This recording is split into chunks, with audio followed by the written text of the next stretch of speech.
جميل ربما البعض لم يفهمه ولم يعرف أهميته، ولكن يكفي أن أقول لكم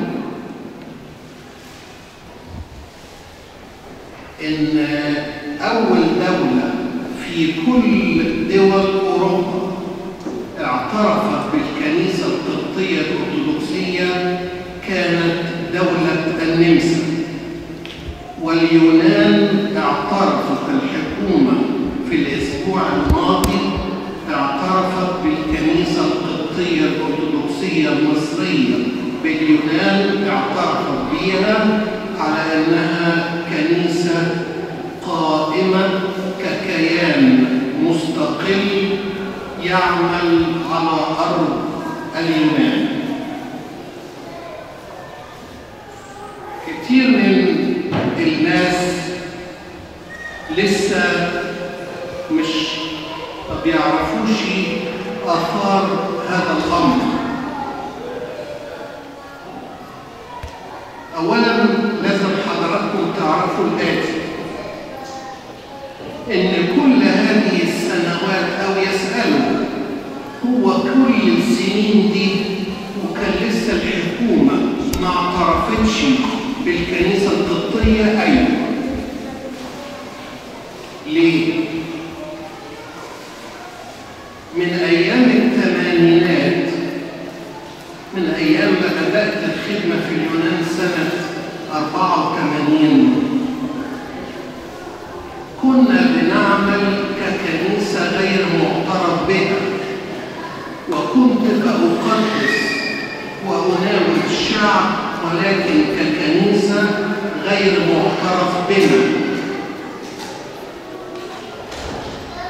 وعملت رابطة قبطية لكي نعمل بحسب القانون.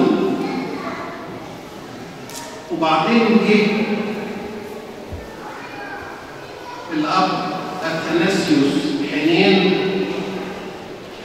وأكمل العمل، وعمل مع الشعب عمل تشكيل قانوني يعمل كرابطة قبطية،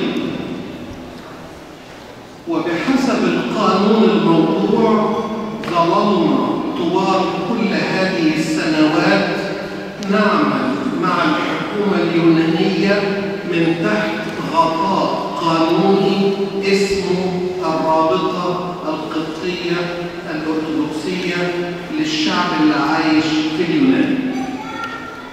وبعدين من حوالي سنة فكرت الدولة في الاعتراف بالكنائس القديمة، فكان لابد أن يدور حوار بين الدولة اليونانية، بين الحكومة وبين الكنيسة اليونانية، لنسأل من هي الكنائس القديمة.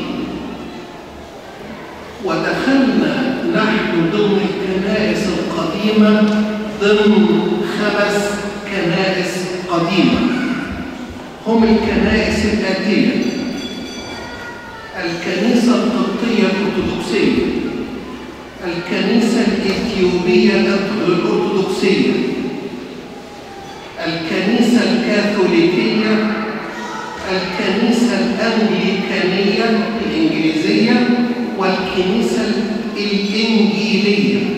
كان بدأ الحوار حول القانون ب5 كنائس قديمة. لازم يكون عندنا فكرة تاريخية إنه على أرض اليونان لم يكن معترف إلا بكيانين قانونيين.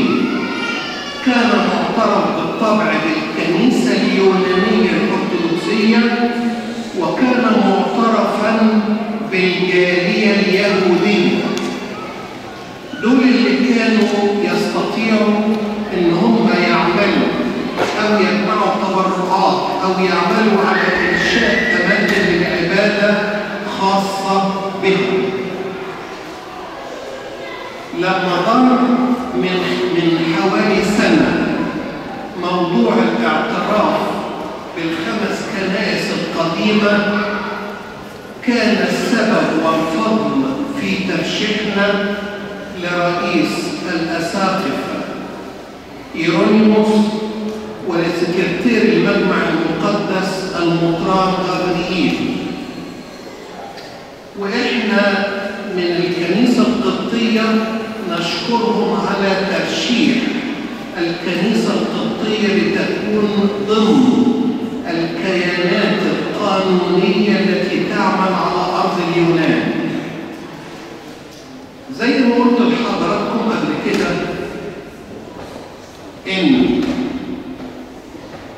لما بيكون في أمثال هذه الأمور أنا بتعامل معها وحدي كنائب بابوي أدير إبرشية اليونان، وأعلن رئاسة الكنيسة بكل خطوة. فتعاملت في هذا الأمر، وتمت بيني وبين الحكومة اليونانية اجتماعات كثيرة دارت فيها كثير من الأحاديث القانونية للاعتراف بالكنيسة. وكان يهمنا الاعتراف بالكنيسة على حد قول قداسة البابا، لأن دي السابقة الثانية في أوروبا بعد دولة النمسا. فكون الكنيسة القبطية تصير كنيسة معترف بها من الدولة ده شيء كبير، سواء في نظر الكنيسة أو في نظر دولة أو جمهورية مصر العربية نفسها. دارت أحاديث قانونية كثيرة، تسلمنا القانون، درسناه وبعض الإخوة وناقشناه مع القانونيين، ودار الحوار بيننا حوار قانوني لمعرفة كل نواحي ومداخل ومخارج هذا القانون. ختمت هذه الجهود كلها بأنهم طلبوا من مندوبي الكنائس الخمسة، طلبوا منهم الحوار مع لجنة الشؤون الدينية بالبرلمان اليوناني. فطلبوا منا، وأثناء ذلك حدث إن الكنيسة الكاثوليكية طلبت إنها تتعامل دولة مقابل دولة، فالدولة اليونانية والحكومة لم يقبلوا التعامل مع الفاتيكان كدولة من خلال الكنيسة اليونانية، لكن كانت رؤية الحكومة إن دولة الفاتيكان تتعامل مع الدولة اليونانية على الصعيد الدولي والعلاقات الدبلوماسية، لكن علاقة الدولة بالكنيسة الكاثوليكية ينبغي أن تتلخص في اعتراف الدولة اليونانية والحكومة اليونانية بالكنيسة الكاثوليكية نفسها. فلما خرجت الكنيسة الكاثوليكية صرنا 4 كنائس فقط. وبعدين حدث بعد ذلك أن الكنيسة الكاثوليكية طلبت الدخول مرة أخرى، فدخلت الكنيسة الكاثوليكية والكنيسة الأشورية بتاعت العراق. وللأسف لم نجد ممثل للكنيسة السريانية ليكون معنا في هذا التمثيل القانوني. في النهاية طلب منا يوم الأربعاء قبل الماضي 25 سبتمبر لقاء ما بين الكنائس، مندوبي هذه الكنائس، ولجنة الشؤون الدينية في البرلمان اليوناني.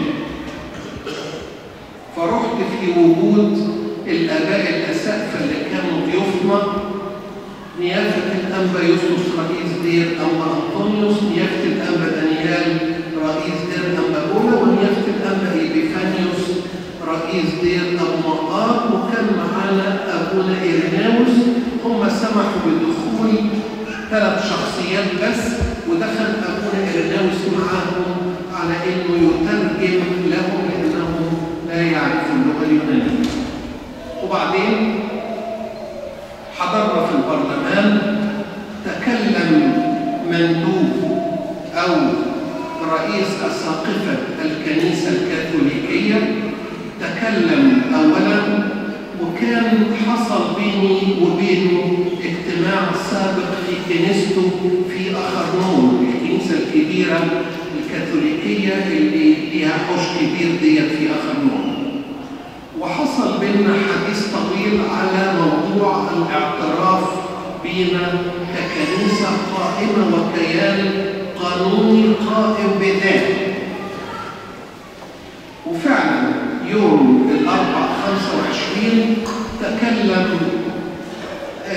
المطران أو رئيس الأساقفة الكنيسة الكاثوليكية، وبعدين تكلمت أنا، وبعدين اتكلم بعد كده بالتوالي بتاع الكنيسة الأشورية، وقال إن هو كان حضر بالصدفة يعني، وتكلم حد عن الكنيسة الإنجيلية وحد عن الكنيسة الأنجليكانية. حقيقة لم يكون حتى هذه اللحظة عندنا معلومة كاملة عن الصعوبات التي تواجهها الكنائس.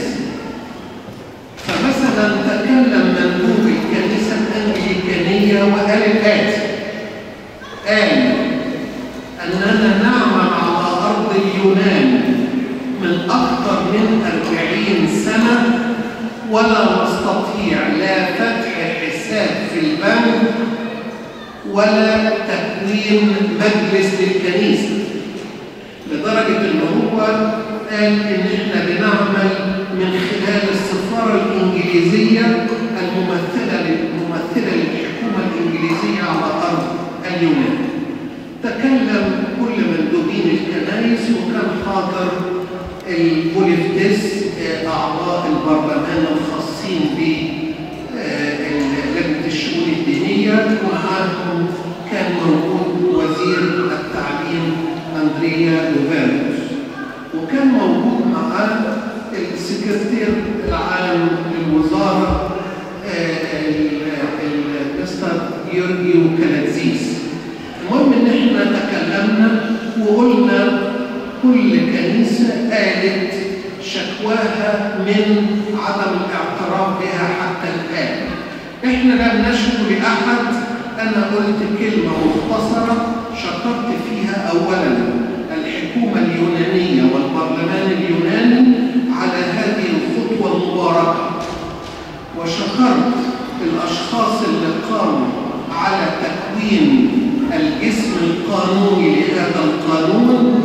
وبعدين تكلمت عن من هي الكنيسة القبطية ومن هم الأقباط، وبعدين اتكلمت في النهاية عن أن الدولة اليونانية دولة الحرية والديمقراطية، وإحنا بنشكرها وبنقول إن إحنا زي ما هي بتكرمنا بجعلنا كنائس معترف بها تعمل على أرض اليونان، إحنا كمان بنكرمها بإن نربي أولادنا على حب الوطن الذي ينشأ على أرضه.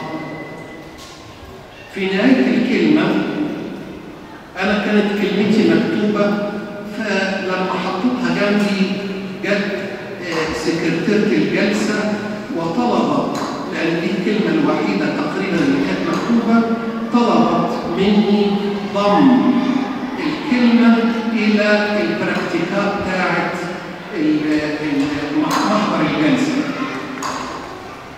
وفعلا خدت الكلمة عشان تضمار لمحضر الجلسة.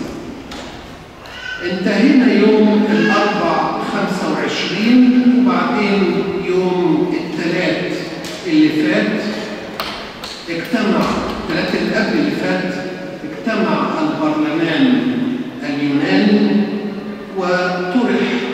الأمر بتاع القانون ووفق عليه اجتاز مرحلة الصعوبة في البرلمان. حاليا يا أحبائي صرنا كنيسة معترف بها رسميا على أرض اليونان. ما عدناش كنيسة بتعمل من تحت غطاء قانوني، خرجنا من هذا الغطاء وأصبحنا نعمل كالكنيسة اليونانية والكنيسة الكاثوليكية وغيرها، نعمل رسميا على أرض اليونان. إيه اللي هنجنيه من هذه الأمور؟ أولا اعتراف الدولة بكيان الكنيسة شيء هام، لأن ده في وسط أوروبا يعمل رنة إن الكنيسة القبطية صارت كنيسة رسمية في دولة اليونان. طبعا الشيطان ما بيسيبش، واللي كتبوا على النت الأسبوع اللي فات كتبوا للأسف بعدم معرفة، وعلشان كده برد عليهم بكلمة واحدة. في حد كتب على النت وقال أن الكنيسة القبطية لم يعترف فيها ككنيسة أرثوذكسية. أنا آسف جدا، هذا الكلام خاطئ ومضلل. الكنيسة القبطية معلن اسمها في القانون الكنيسة القبطية الأرثوذكسية المصرية باليونان، وهذا موجود. لعل الأخ اللي كتب يكون حاضر. هذا الكلام موجود في الأرثرو رقم 13 في البند غمة. لو كان قرأ القانون كان عرف إنه لا داعي للتشكيك، لأنه دي كلها حيل شياطين وإحنا عارفينها. ما يهمنا يا أحبائي أننا صرنا كنيسة قبطية أرثوذكسية معترف بها من الدولة ككيان قانوني. دلوقتي قدامنا خطوتين مهمين أوي. إيه هما؟ خلال ال6 أشهر القادمة أو السنة القادمة وضع قانون للكنيسة القبطية الأرثوذكسية ككنيسة، مش الكاتاستاتيكو بتاع السوماتيو، لا، كاتاستاتيكو خاص بالكنيسة. وطبعا ده هيوضع فيه بنود قانونية تربط الكنيسة القبطية باليونان، تربطها بشدة بالكنيسة القبطية الأرثوذكسية بمصر وبالرئاسة الدينية الممثلة في قداسة البابا أيا كان اسمه. ربنا يعطي قداسة البابا طوابروس طول العمر، ولكن سيكون القانون مثبت للرابطة التي بيننا وبين الكنيسة القبطية في مصر، ومثبت لرئاسة قداسة البابا بابا الكنيسة القبطية في مصر على أنه الرئيس الأعلى لهذه الإبروشية اللي نشأت بمنادات قداسة البابا في 16/6/2013 في رسالتي، وأنا كنت لسه لازلت نائب طوالي وأسقف عام. هذا ما يخص الاعتراف بالكنيسة. الخبر المفرح الثاني هو ترقية الدكتور الدياكون الدكتور عصام سامي إلى رتبة القسيسية.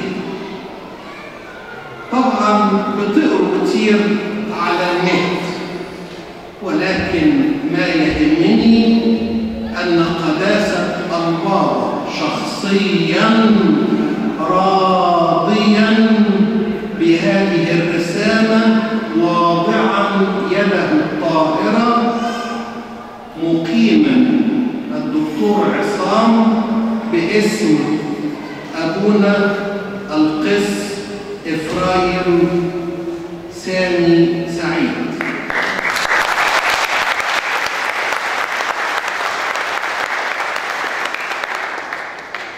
لم تنتهي الأخبار المفرحة.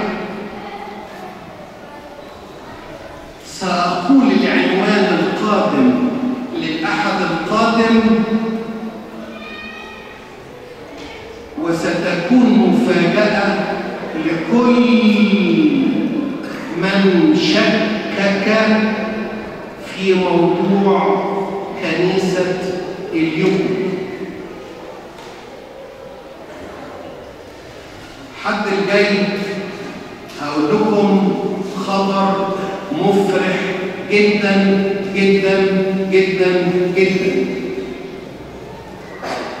وهيكون معايا الأوراق الدالة على هذا علشان لعل الذين يكتبون على شبكة الإنترنت يخجلون ويعرفون أنهم يحاربون كنيسة الله. حاربها أباطرة من قبل، والأباطرة اندثروا وبقيت الكنيسة القبطية الأرثوذكسية.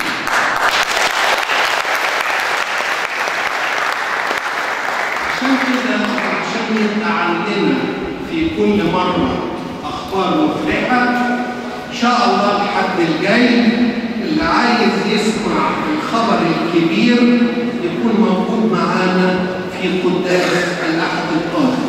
في النهاية أقول شوية إعلانات خاصة بحضراتكم. جات لي ورقة بتقول إنه يوجد سيمينار للذين يعملون في المعمار بشرط أن يكون لديهم كارت أمريكية إنه ما بيشتغلش وإنسمة سابقة في المعمار. بيتقدم اللي عايز يدخل السيمينار ده بصورة الباسبور والإقامة، صورة الحساب الضريبي كفارستيكو، صورة الكارت أمريكية، وصورة من دفتر حساب لأي بنك.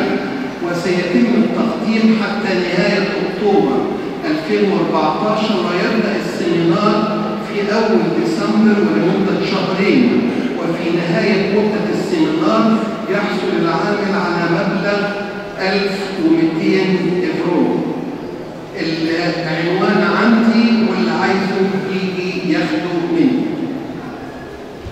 في خبر تاني أو إعلان تاني بيقول تعلن لجنة الرحلات بالكنيسة عن قيامها برحلة إلى دير القديسة مارينا بكورنثوس، وذلك يوم 28/10، على أن يكون التجمع في فتية كومندور الساعة 7 صباحا، وقيمة الاشتراك 11 يورو.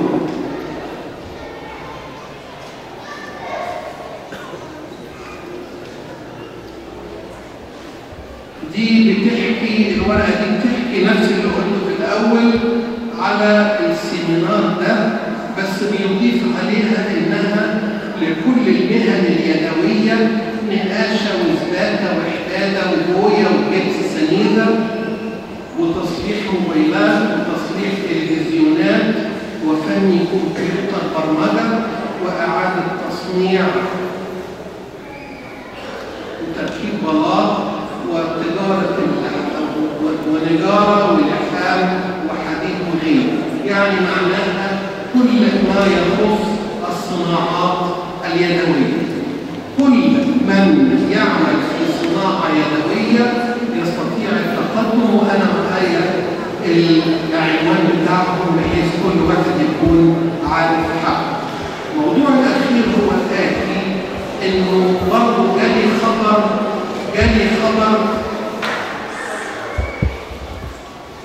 خبر من السفارة المصرية بالآتي. نمرة 1، إن السفارة المصرية الآن